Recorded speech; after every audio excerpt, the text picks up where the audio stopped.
proud, outrage porn-free, civilly disobedient media broadcasting live on the worldwide Coalition Media Network here at the Go Local Live Broadcast Center, deep in the heart of the city we love, Providence, Rhode Island. Facebook.com/The Coalition Radio, on the mighty Twitter at Coalition_radio, and of course the mothership at coalitionradio.us, where links on our homepage will bring you directly to our podcast page, where we broadcast at Spreaker, iHeart, and Spotify, as well as our YouTube page, where you can see me in living color. Yikes. Go to the podcast page. You're a lot better off. I don't want to waste any time in the run-up to this. It's someone I've looked forward to challenging with and discussing with and speaking with for quite some time. Angela McCardle is joining us. She is the self-described warlord and chairperson. Are you ready? You ready? Of the Libertarian Party of Los Angeles. Now let that sink in for a moment. Let that steep. Holy cow! How I live in Rhode Island and we've got a great organization here.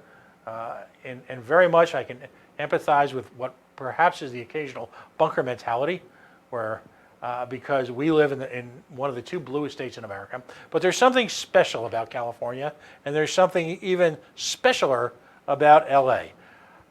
First, before we get to a conversation, and then for the love of God, how do you do it? Well, it's a jungle out here, but it's a pretty great place to live if you can tolerate the politics and the drama and the incredible cost of living, the garbage piles, and the homelessness population. Right. And when it comes to Rhode Island is a failed state. I called it on a television show the other day a zombie state of tiny proportions, but literally a living testimony to the failure of socialism and big government. Los Angeles, on the other hand, is the ultimate representation of the failure of big government in a gigantic big state. I actually subscribe to the Los Angeles Times, so I read your newspaper literally every day, and it's a great newspaper. Despite some of the bias it occasionally exhibits, I can get past that, but occasionally, yeah. But what I want to get into in a few minutes are the staggering challenges facing the state of California, and in particular Los Angeles, and just the kind of policies that brought you to this special moment in history, where there are those that can argue that in many ways the city of Los Angeles is virtually on the state of collapse and, well, anarchy, but the wrong kind of anarchy. But let's start scratch here. The question that I love to ask for all folks, and I'm particularly interested in yours, is, what was your liberty moment? At what point in time did you have that hallelujah, that Hosanna moment, where like in the cartoons where the light bulb goes off up top, when you decided, yes, I'm going to cast aside any attempt at profiting from politics, taking the easy route, getting ahead by using political connections, and I'm going to fight for liberty? What was that moment? Well, for me, I had about 3 moments that sort of slowly, for me, the liberty movement was more like a frog being in the water with the temperature being slowly turned up. Yep.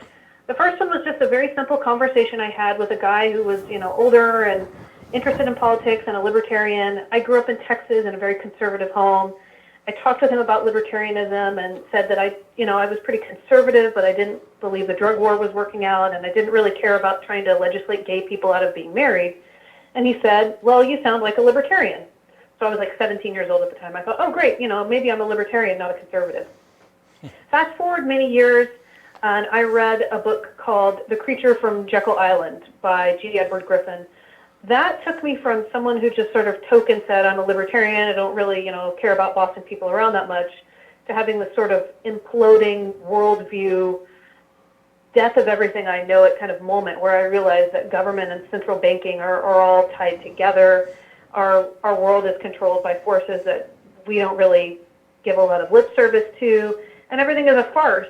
That really sort of woke me up. And then the Ron Paul presidential campaigns just added more fuel to the fire. So you came at this, like so many folks did, as I hate to use the word disciple, but someone who's a fan of Ron Paul. By the way, whenever I meet folks who came from the Ron Paul movement, I always have to ask, the treatment of Ron Paul at the Republican National Convention, when Willard Romney cheated him in Massachusetts and other people cheated him out of a well-earned, what should have been a primetime speaking spot of the convention. How much does that cost, that one single act of perfidy, if you will, how much does that cost the Republican Party in terms of people, legitimacy, assets? What do you think the overall impact of that was? Yeah, it's hard to say. I think that a loss like that and a wrong on that scale is almost unquantifiable. Certainly damaging to the Republican Party, and they lost all credibility in my eyes. Right. They didn't have any credibility, with me to begin with. I think that Ron Paul just used it as a vehicle to further his campaign, and I understand that. But I couldn't imagine anyone ever supporting them who was serious about freedom after what they did to that campaign. It just really shows how incredibly corrupt our two-party system is. Right. I mean, it's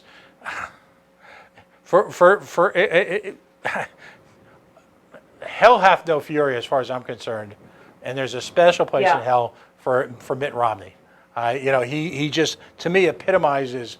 He takes the Republican Party of people like Bob Dole and John McCain and the W's and the Bushies and all of that, and just on steroids shows the intellectual corruption, the true love of big government.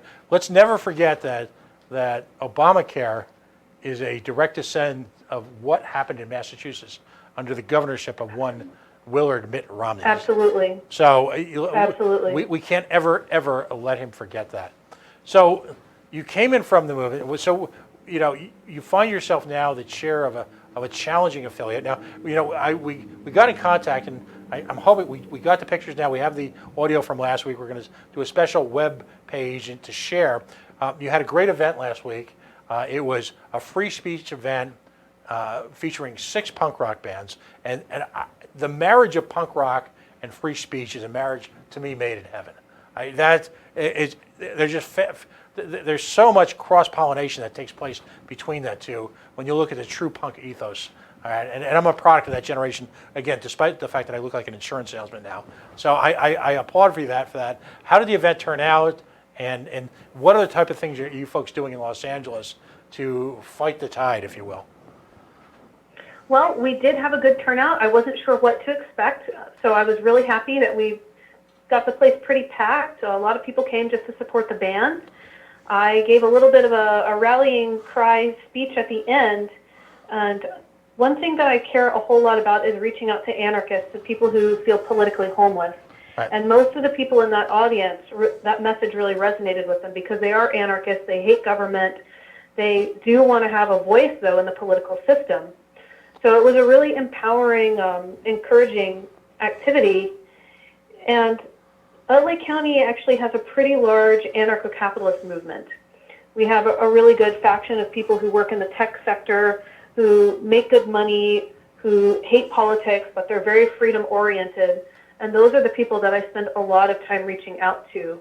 We do a lot of cross-promotion with organizations like the Basquiat Society and Liberty on the Rocks, who I both love. And those are the people that I really focus on reaching out to, people who feel that they don't have a home politically, but they're not left-leaning. They just want to be free, and they want to make money and have the government leave them alone. Right. And the tech sector is really fertile ground for our belief system, isn't it? I mean, you're talking about folks who are taking an acerbic yet intellectual approach to so much of what they do in life. How are you reaching out to them? Is it event based? Is it? Yes. Give us some tips here. We have a lot of events.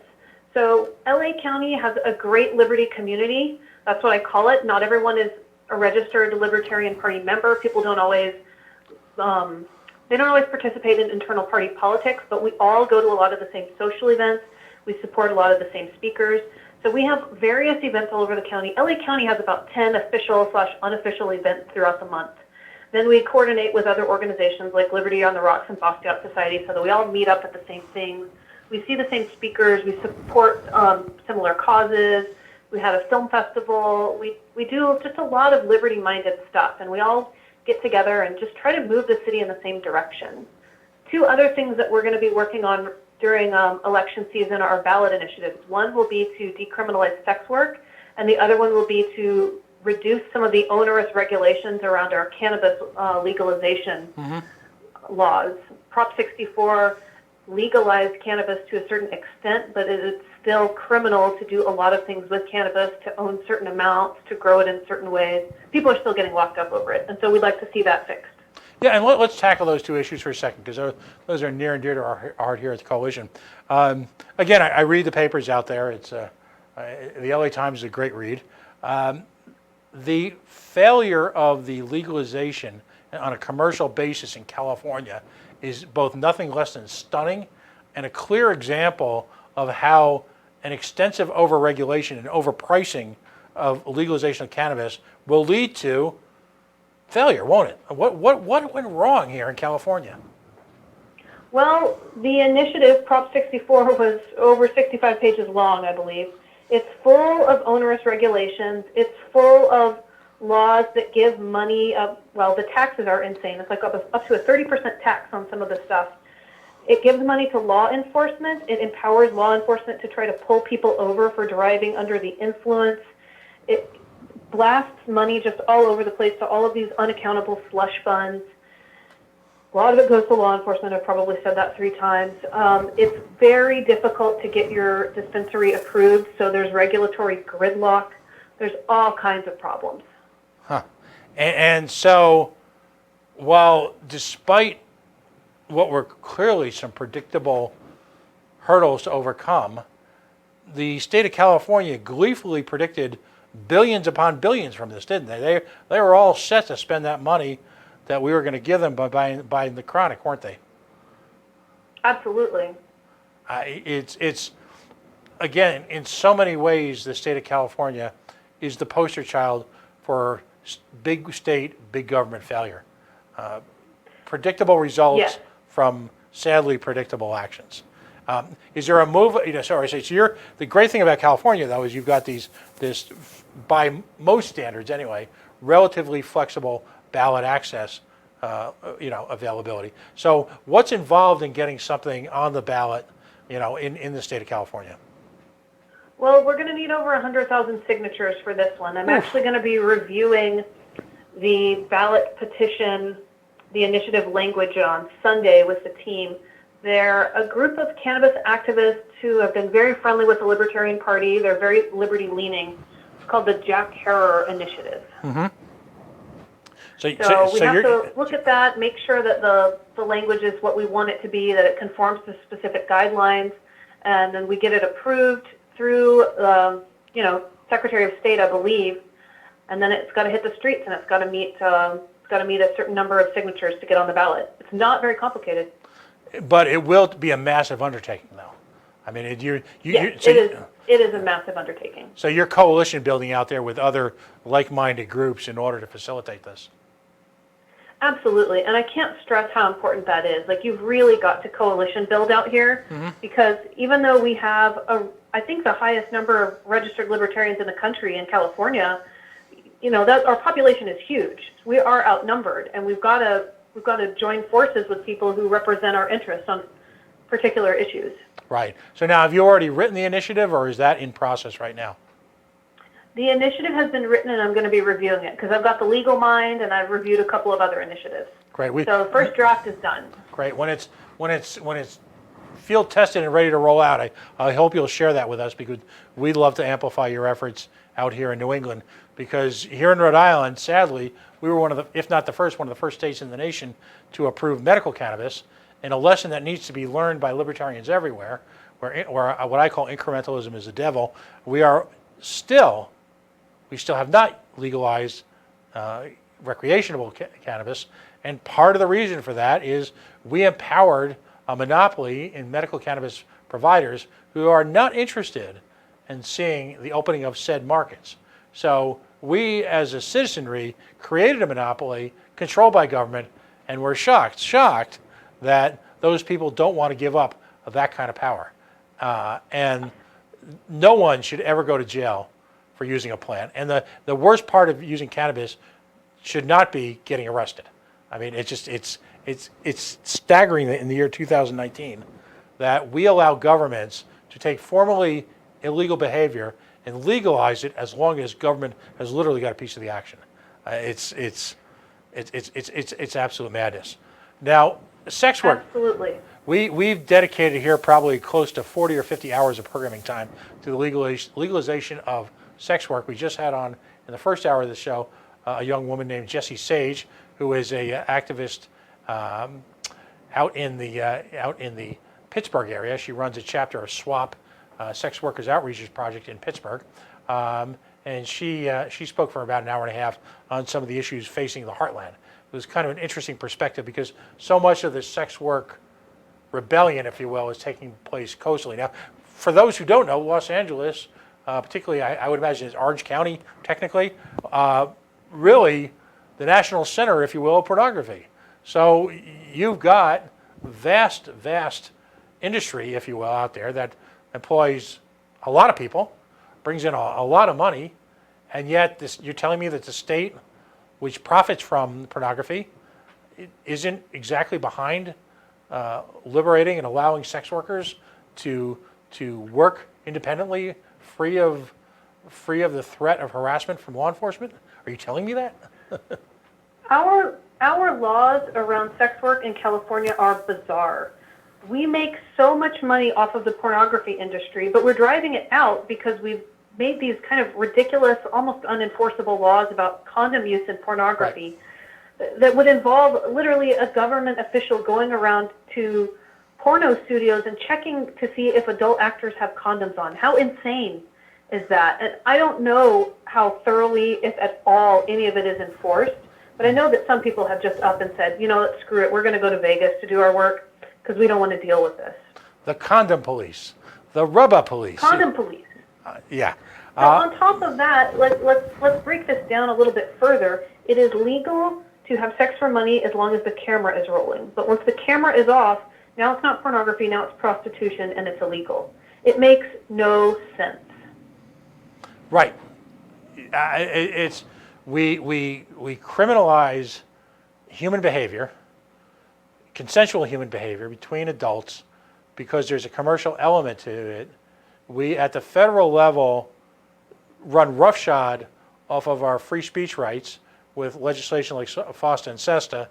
We drive people off the streets into literally the alleyways.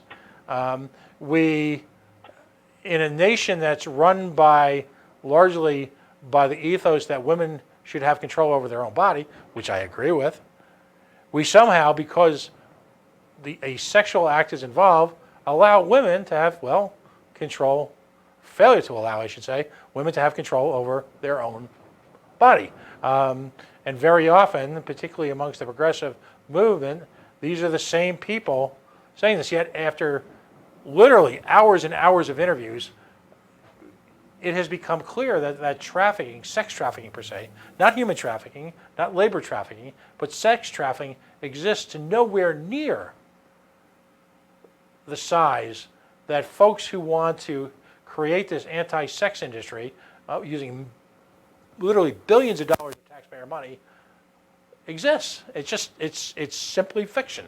So what? It's a farce. Right. So how tough? I mean, what is the attitude of Los Angeles city government towards sex work? Los Angeles city government, established government, is not friendly towards sex work. They all want to sort of pay lip service that they have sympathy to people who are sex workers. Oh, we support women's rights. But when it comes down to it, they're institutionalized Democrats. They have the same views as people like Kamala Harris and the McCains.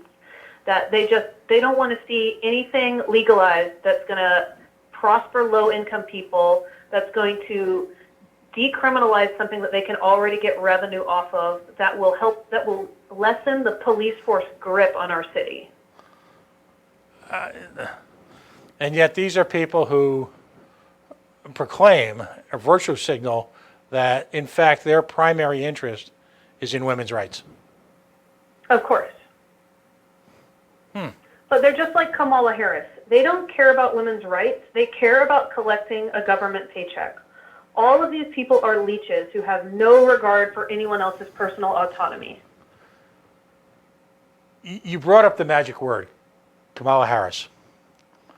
How ironic is it that the popular media creates this argument that you've got Joe Biden fighting Kamala Harris, and that they represent any different level of thoughts from each other imaginable. Both of them, in their own way, were enablers of the war on drugs.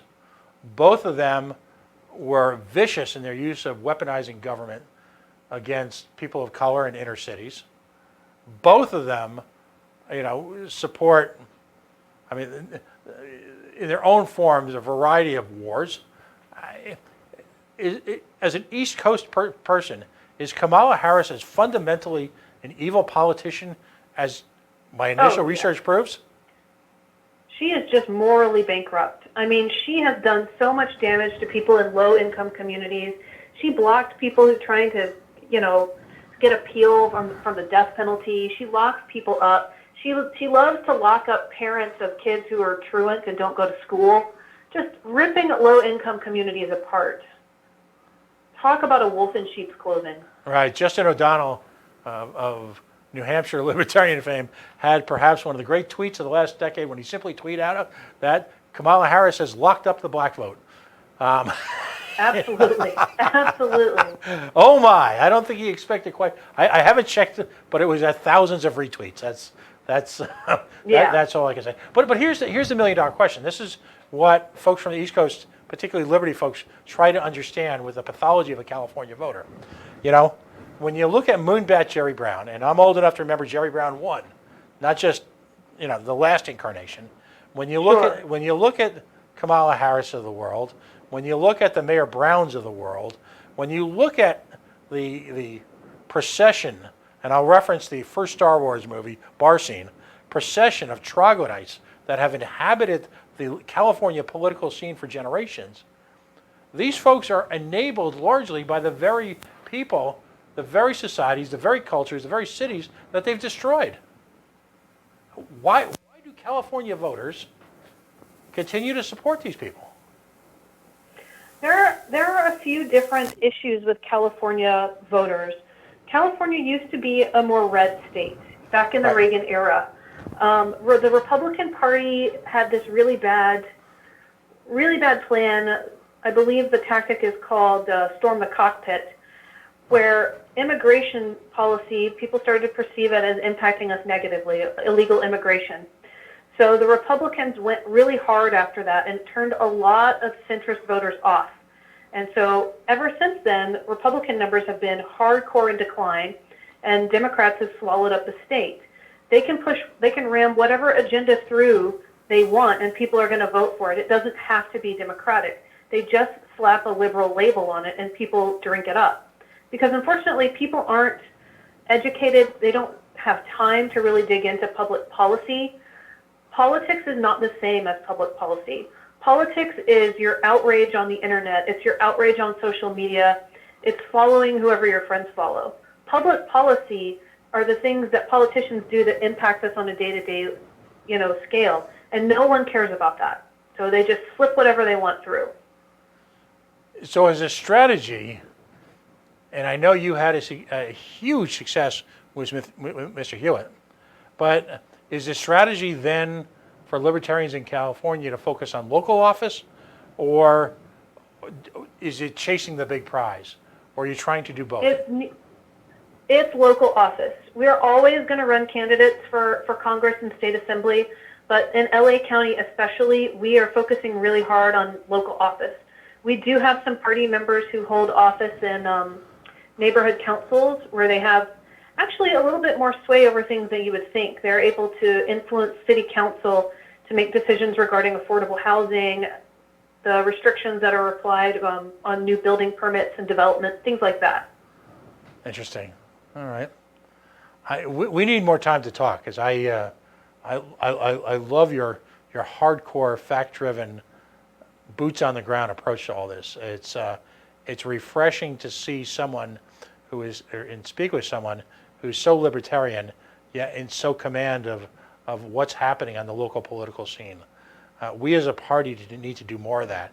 As much as we love our philosophy, it's all great, but unless we get someone elected, there really is no future to it, and we can continue to That's right. wallow in our frustration.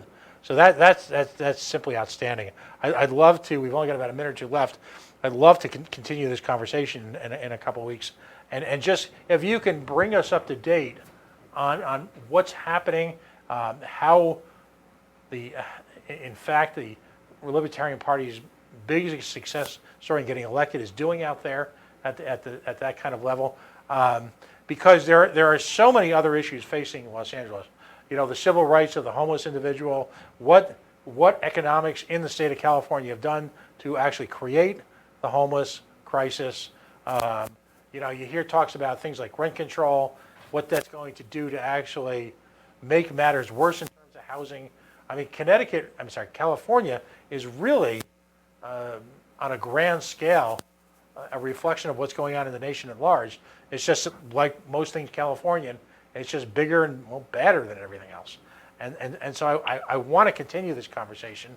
And just quickly, you know, in terms of elections, when is the next big cycle for you folks in Los Angeles? Our primary elections are going to be in March. So we are working right now on recruiting candidates. We have campaign training sessions coming up at the end of next month, and we're just trying to fill the ballot, man. Stack it with liberty. All right, and you've got this crazy runoff system, right? Where, you know, Yes. you've got the two people, you know, you've got the top two vote getters, which could be two Democrats, right? Yes. Could be two It Libertarians. usually is. Right. So you've got this crazy runoff system. Is that what's happening in the primary, the first runoff? Yes. All right, so that's happening. Yes. It's a top two jungle primary. We have had a couple of candidates push through, though. Mimi Robson beat out two Democrats and a Green Party guy, and we've had several people make it onto the ballot when Republicans don't run as well. So there is hope, and we are making progress. Outstanding. Well, the next time we get together, I'd love it if you could give us a roadmap to success in a big state, big industrial setting, in a big market, because, you know, I think it's clear we've got a lot to learn from you, and congratulations on last week's fundraiser. You know, I wish you guys nothing but success, and let's pick this up again soon. Absolutely. Thanks so much for having me. I look forward to chatting with you again soon. All right, excellent. Angela McCardle, she is the warlord, not merely chair. She's the warrior queen, the warlord, if you will, of the, you ready for this? The Los Angeles Libertarian Party. And yes, they've had success, both in events, fundraising, and, well, getting people moved up the ballot. Thanks again for joining us. Thank you. Bye. So that's it for this evening. We run a couple of minutes long. We are the Coalition, loud and proud, outrage porn-free, civilly disobedient media broadcasting live on the worldwide Coalition Media Network. Facebook.com/The Coalition Radio, on the mighty Twitter at Coalition_radio, and of course the mothership at CoalitionRadio.us, where links to these and future shows can be found on our podcast link as well as our YouTube page. Thanks, a quick big thanks to our sponsors, airsciences.net, the Yacht Club Soda, and of course, Beacon Shipping and Logistics, 1-855-3SHIP-IT. Folks, stay tuned. We'll be back next week with a couple of big announcements. We'll see you soon.